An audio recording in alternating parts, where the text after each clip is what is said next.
વડોદરા મહાનગર સેવા સદનમાં સિક્યુરિટી જવાનોને 30 દિવસની નોકરી સામે 26 દિવસનો જ પગાર ચૂકવવામાં આવે છે। તેઓ જો ફરિયાદ કરે તો તેમની નોકરી જાય। વડોદરા મહાનગર સેવા સદનમાં કોન્ટ્રાક્ટ પર ફરજ બજાવતા જે સિક્યુરિટી જવાનો છે તેઓનું શોષણ થઈ રહ્યું છે।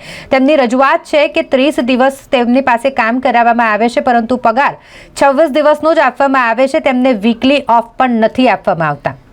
આ મામલે જ્યારે સિક્યુરિટી વિભાગના અધિકારી સાથે વાત કરવામાં આવી તો તેમણે એજન્સીનો જ બચાવ કર્યો। એજન્સીનો બચાવ કરતા તેમણે ફક્ત એટલું જ કહ્યું કે તેમને વીકલી ઓફ પણ આપવામાં આવે છે અને સિક્યુરિટી જવાનોનું શોષણ પણ નથી થઈ રહ્યું। તો સવાલ એ ઊભો થાય છે કે જૂઠું કોણ બોલી રહ્યું છે, આ સિક્યુરિટી જવાનો કે પછી અધિકારી? વડોદરા કોર્પોરેશન દ્વારા પાલિકા હસ્તકના તમામ વિભાગોમાં સિક્યુરિટી જવાનો પૂરા પાડવા માટે ઇજારો આપવામાં આવે છે। હાલ વડોદરા કોર્પોરેશનમાં 3 ઇજારદારો સિવ સિક્યુરિટી, પેન્થર સિક્યુરિટી અને સૈનિક સિક્યુરિટી એજન્સીને ઇજારો આપવામાં આવ્યો છે। આ 3 સિક્યુરિટી એજન્સીના 1500 જેટલા સિક્યુરિટી જવાનો વડોદરા કોર્પોરેશનના વિવિધ વિભાગોમાં ફરજ બજાવે છે।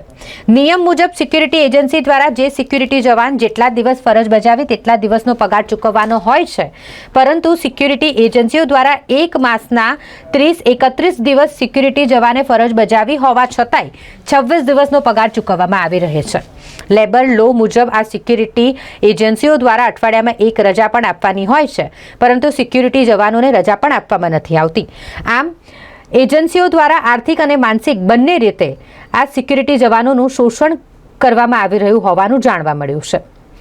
વડોદરા કોર્પોરેશનના સિક્યુરિટી વિભાગના અધિકારી તેમજ પાલિકાના પદાધિકારીઓ સિક્યુરિટી જવાનો દ્વારા સિક્યુરિટી જવાનોનું શોષણ કરવામાં આવી રહ્યું હોવાની જાણ હોવા છતાં આંખ આડા કાન કરી રહ્યા છે। પરિણામે સિક્યુરિટી એજન્સીઓ દ્વારા સિક્યુરિટી જવાનોનું આર્થિક અને માનસિક બંને રીતે શોષણ કરવામાં આવે છે।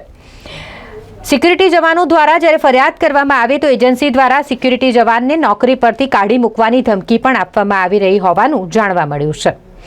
જેટલા દિવસ આ જવાનો નોકરી કરે તેટલા દિવસનો પગાર આપવામાં આવે તેવી માંગણી તેઓ કરી રહ્યા છે, પરંતુ તેમની માંગ સ્વીકારવામાં નથી આવતી।